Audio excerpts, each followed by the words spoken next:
오늘은 특별히 여러분과 나누고 싶은 이야기가 있습니다. 여러분, 혹시 아침마다 건강을 위해 열심히 먹은 음식이 오히려 몸에 해가 되고 있다면 어떨까요? 네, 바로 그 좋다는 음식이 여러분의 건강을 해치고 있을지도 모릅니다. 특히 오늘 말씀드릴 내용은 많은 분들이 완벽한 건강식품이라고 믿고 계신 달걀에 관한 이야기입니다. 안녕하세요.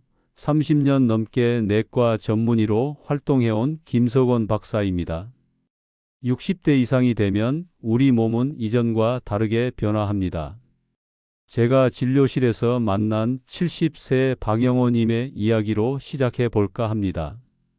박님은 매일 아침 일어나자마자 달걀 2개를 삶아 드시고 건강에 좋다는 녹차 한 잔을 꼭 같이 드셨습니다. 건강에 관심이 많으셔서 시작한 습관이었죠. 그런데 몇 개월 전부터 소화가 잘 안 되고 속이 더부룩하며 가끔은 속쓰림까지 느끼셨다고 합니다. 병원에 오셨을 때 의아해 하시더군요. 달걀은 영양 만점인데 왜 이런 증상이 생기는 거냐고 말이죠. 여러분, 이런 경우가 생각보다 매우 흔합니다. 왜냐하면 건강식품이라도 언제, 어떻게 먹느냐에 따라 우리 몸에 미치는 영향이 완전히 달라질 수 있기 때문입니다. 노년기에는 우리 몸의 소화 기능이 약화되고 내장기관의 효율성이 떨어집니다. 이때 아무리 좋은 음식이라도 잘못된 방법으로 섭취하면 오히려 건강에 해가 될 수 있습니다. 달걀도 예외가 아닙니다. 많은 노년층이 아침에 공복 상태에서 달걀을 드십니다. 영양학적으로 달걀은 단백질이 풍부하고 필수 아미노산, 비타민, 미네랄이 골고루 들어있는 완벽한 식품입니다. 하지만 밤새 공복 상태였던 위에 단백질이 높은 달걀을 바로 넣으면 어떻게 될까요? 68세 김순자님의 사례를 들려드리겠습니다. 김님은 건강을 위해 매일 아침 공복에 삶은 달걀 2개를 드셨습니다.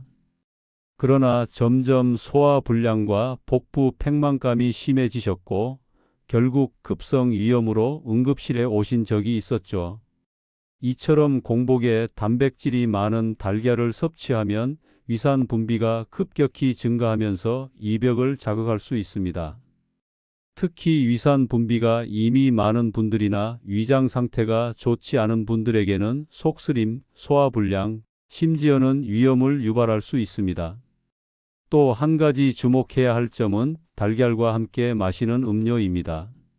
제가 진료했던 73세 이정호님은 매일 아침 달걀과 함께 오렌지 주스를 드셨습니다.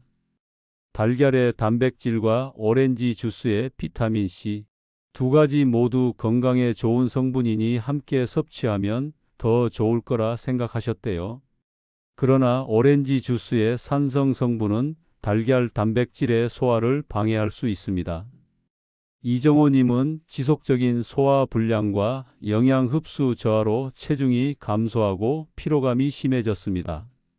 또 다른 예로 65세 최미영님은 달걀과 녹차를 항상 함께 드셨습니다.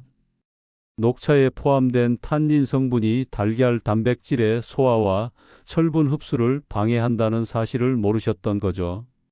결과적으로 최님은 철분 결핍성 빈혈 증상으로 병원을 찾으셨습니다. 두유와 달걀의 조합도 조심해야 합니다.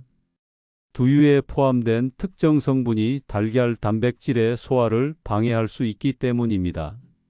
70세 장영수님은 건강을 위해 아침마다 달걀과 두유를 함께 드셨는데 지속적인 복부 불편감과 소화 불량으로 고생하셨습니다. 이런 사례들은 좋은 음식이라도 조합과 섭취 시기를 잘못하면 오히려 건강에 해로울 수 있다는 것을 보여줍니다. 또한 달걀을 어떻게 조리하느냐도 매우 중요합니다. 80세 박정숙님은 달걀 프라이를 좋아하셨는데 항상 노른자가 완전히 익고 가장자리가 바삭바삭해질 때까지 오래 조리하셨습니다. 그런데 고온에서 오래 조리된 달걀은 콜레스테롤이 산화되어 혈관 건강에 해로울 수 있습니다. 실제로 박님은 고지혈증과 동맥경화 진단을 받으셨고 식습관 개선이 필요했습니다. 제가 박님께 달걀 조리법을 바꾸도록 조언해 드렸더니 몇 개월 후 혈액 검사 수치가 눈에 띄게 개선되었습니다. 달걀을 삶을 때도 마찬가지입니다. 너무 오래 삶으면 단백질 구조가 변형되어 소화가 어려워지고 노른자 주변에 형성되는 짙은 녹색층은 황화철 화합물로 많이 섭취하면 소화기관에 부담을 줄 수 있습니다. 이상적인 달걀 조리 방법은 약한 불에서 6분에서 7분 정도 삶는 반숙 상태입니다. 이렇게 조리하면 단백질의 소화율이 높아지고 영양소 파괴가 최소화됩니다. 프라이를 할 때도 약한 불에서 노른자가 살짝 덜 익을 정도로 조리하는 것이 좋습니다. 특히 특정 질환이 있는 분들은 달걀 섭취에 더욱 주의해야 합니다. 69세 김영철님은 고혈압과 고지혈증이 있으셨는데 매일 2~3개씩 달걀을 드셨습니다. 건강에 좋다고 생각하셨지만 그분의 경우 지나친 달걀 섭취가 혈중 콜레스테롤 수치를 더 높이는 원인이 되었습니다. 또한 간 질환이 있는 분들도 달걀 섭취량을 조절해야 합니다. 간 기능이 저하되면 지방 대사 능력이 떨어지기 때문에 지방과 콜레스테롤이 포함된 달걀을 과도하게 섭취하면 간에 부담을 줄 수 있습니다. 심장 질환이 있는 경우도 마찬가지입니다. 76세 이상철님은 관상동맥 질환으로 스텐트 시술을 받으신 후에도 매일 아침 달걀 프라이를 드셨습니다.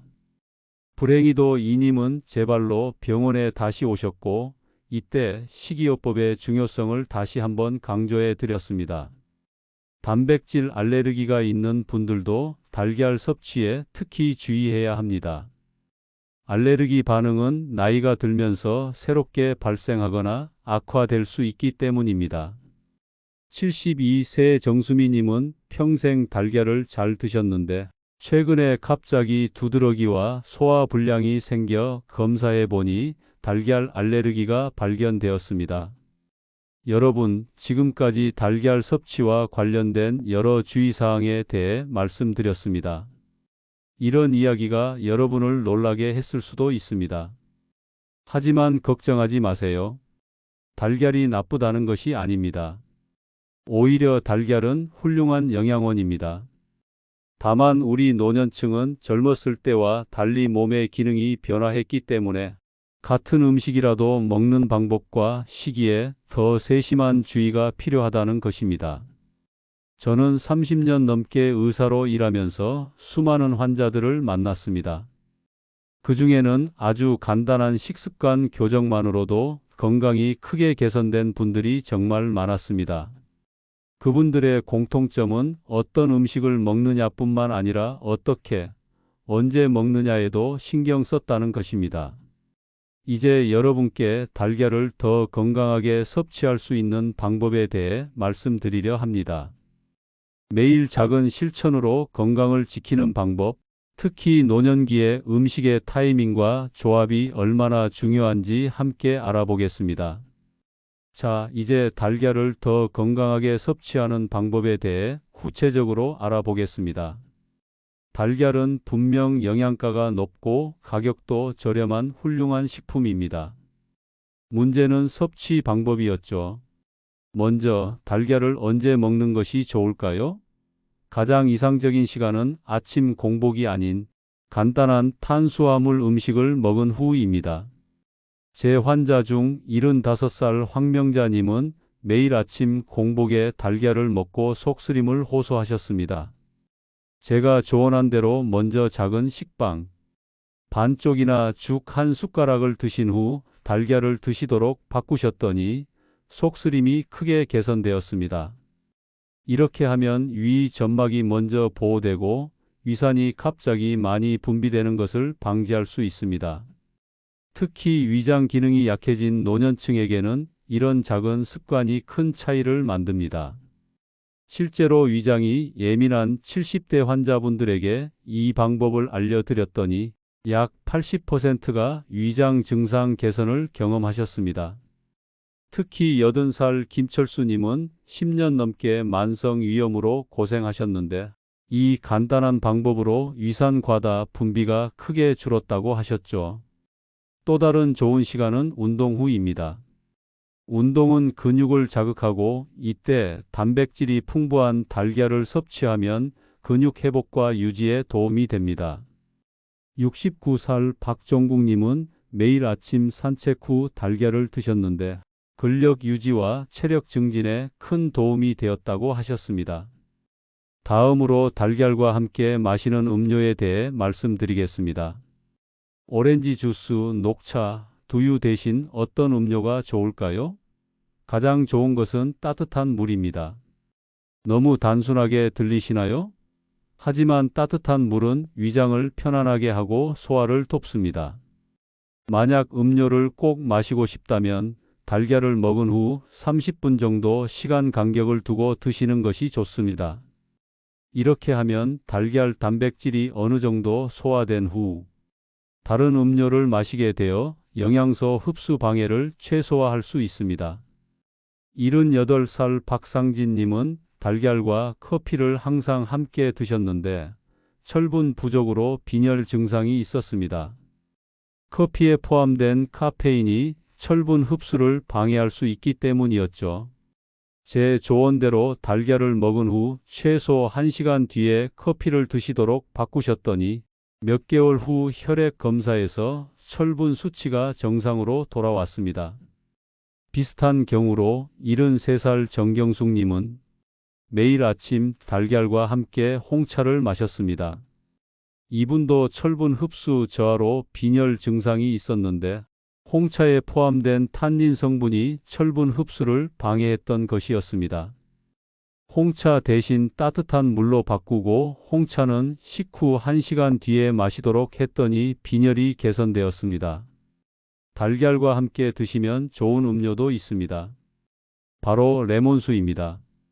레몬의 비타민C는 달걀의 철분 흡수를 돕습니다. 단, 레몬수를 너무 진하게 만들면 위산과 함께 위벽을 자극할 수 있으니 물 한 컵에 레몬 반쪽 정도가 적당합니다. 이제 달걀 조리법에 대해 더 자세히 알아보겠습니다.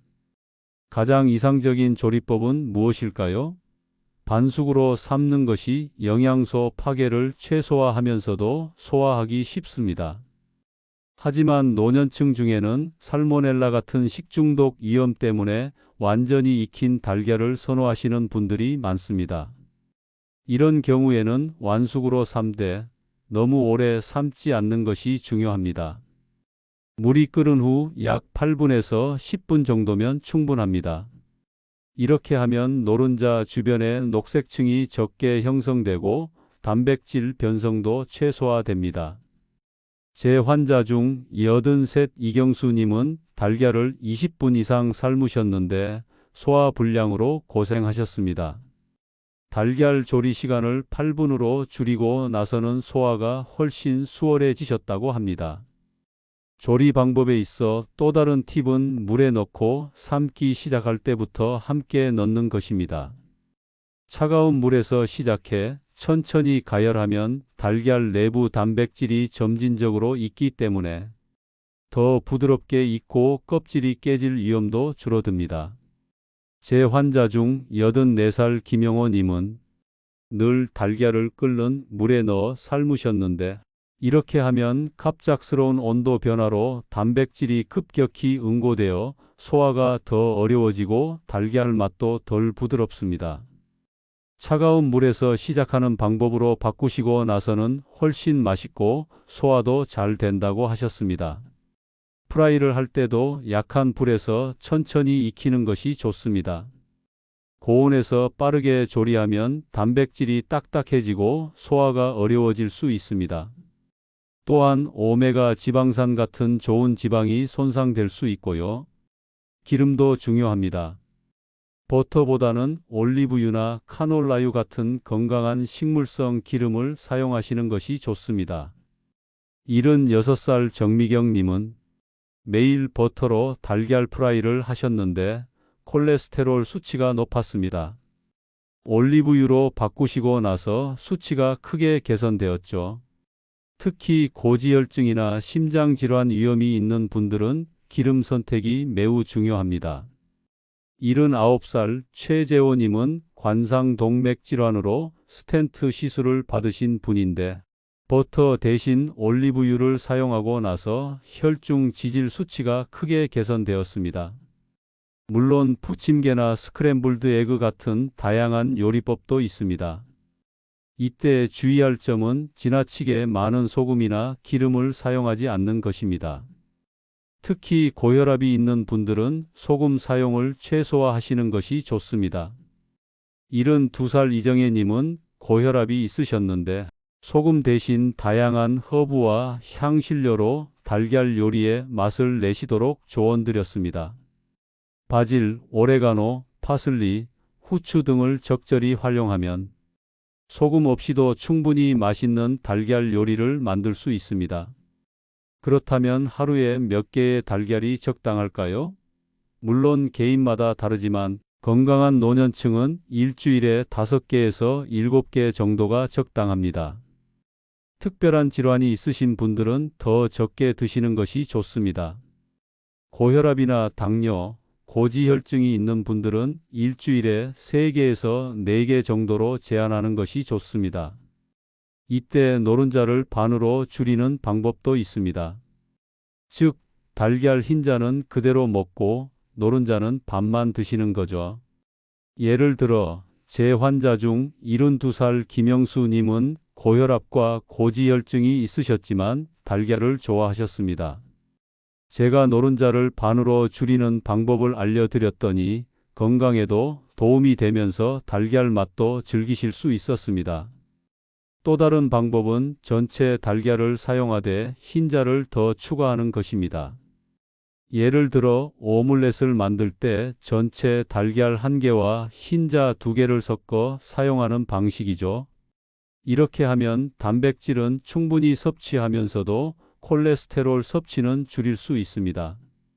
78살 이상철님은 이 방법으로 아침마다 달걀 요리를 드셨는데도 콜레스테롤 수치를 정상 범위로 유지하셨습니다. 단백질 섭취가 충분하니 근력도 유지되고 포만감도 오래가서 체중 관리에도 도움이 되었다고 하셨죠. 또한 달걀을 다른 식품과 어떻게 조합하는지도 중요합니다. 가장 이상적인 조합은 달걀과 채소입니다. 채소에 포함된 식이섬유가 콜레스테롤 흡수를 줄이고 소화를 돕기 때문입니다. 제 환자 79살 최영애님은 매일 아침 달걀 1개와 시금치, 토마토를 함께 드셨습니다. 그 결과 체중 관리도 잘 되고 혈중 콜레스테롤도 정상 범위를 유지하셨죠. 특히 시금치, 브로콜리, 당근, 피망 같은 다양한 색상의 채소를 함께 드시면 달걀의 단백질뿐만 아니라 각종 비타민, 미네랄, 항산화 성분도 함께 섭취할 수 있습니다. 80살 박명자님은 이런 방법으로 달걀과 채소를 함께 드셨더니 면역력이 강화되어 감기 걸리는 횟수가 크게 줄었다고 하셨습니다. 달걀과 통곡물의 조합도 좋습니다. 예를 들어 현미밥이나 통밀빵과 함께 달걀을 드시면 포만감도 오래가고 혈당 조절에도 도움이 됩니다. 실제로 제 환자 중 당뇨가 있는 68살 이정수님은 흰 쌀밥과 달걀을 함께 드실 때보다 현미밥과 달걀을 함께 드실 때 식후 혈당이 더 안정적으로 유지되었습니다. 오트밀과 달걀의 조합도 훌륭합니다. 오트밀은 수용성 식이섬유가 풍부해 콜레스테롤 수치를 낮추는 데 도움이 됩니다. 74살 장미영님은 매일 아침 오트밀에 부드럽게 익힌 달걀을 얹어 드셨는데 3개월 만에 총 콜레스테롤이 20포인트 이상 낮아지는 효과를 보셨습니다. 기억해야 할 것은 달걀을 지방이 많은 음식과 함께 먹으면 소화에 더 부담이 된다는 점입니다. 베이컨이나 소시지와 함께 달걀을 드시는 분들이 많은데 이런 조합은 가끔씩만 하시는 것이 좋습니다. 특히 소화 기능이 약해진 노년층에게는 과도한 지방 섭취가 복부 불편감, 소화불량, 심지어 지방병까지 유발할 수 있습니다. 제 환자 73 장민호님은 매일 아침 베이컨과 달걀 프라이를 드셨는데 지속적인 소화불량으로 고생하셨습니다. 베이컨 대신 가벼운 채소로 바꾸시고 나서는 증상이 크게 개선되었습니다. 대신 단백질 함량이 높으면서도 지방 함량이 적은 닭가슴살이나 연어와 달걀을 함께 드시는 것은 좋은 방법입니다. 이럴 경우 양을 조절하는 것이 중요합니다. 너무 많은 단백질을 한 번에 섭취하면 소화 부담이 커지기 때문입니다.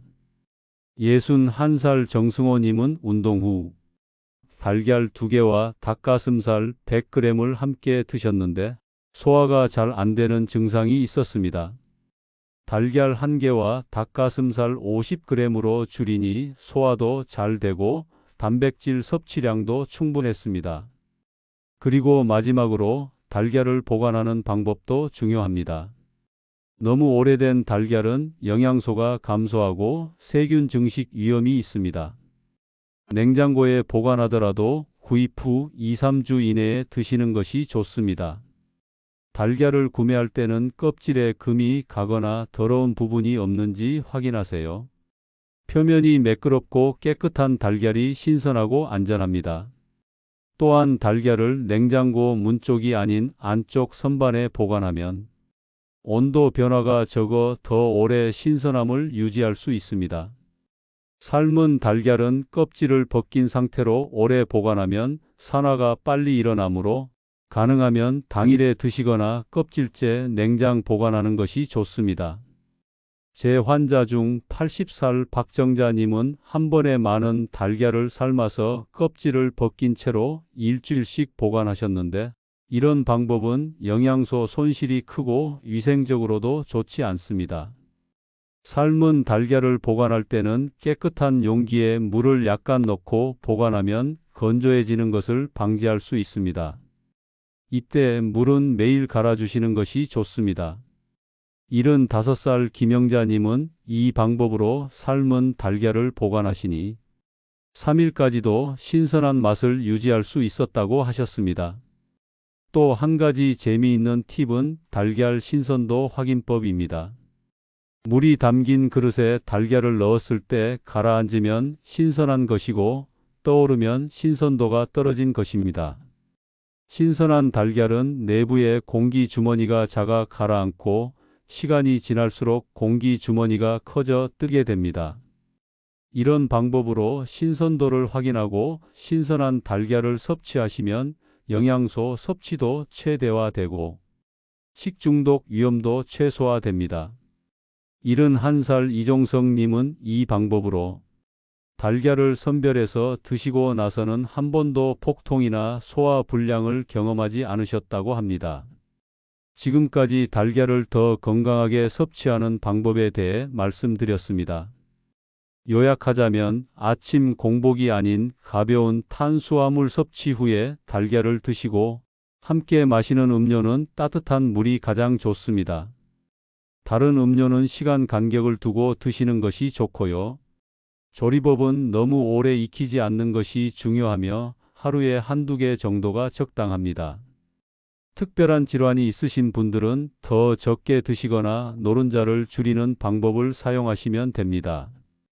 또한 달걀은 채소나 통곡물과 함께 드시는 것이 이상적이고 신선한 상태로 보관하고 섭취하는 것이 중요합니다.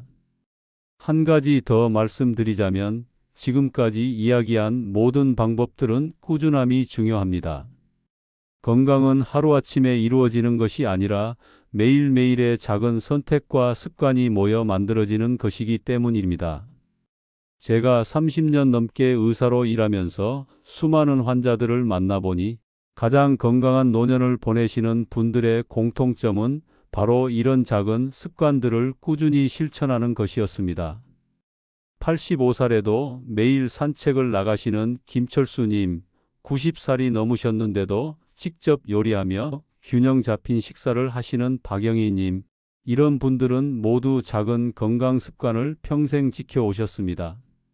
건강은 거창한 한 번의 변화가 아니라 매일매일 작은 실천을 통해 만들어집니다. 이런 세심한 주의와 실천이 모여 여러분의 오랜 건강을 지키는 튼튼한 기둥이 될 것입니다.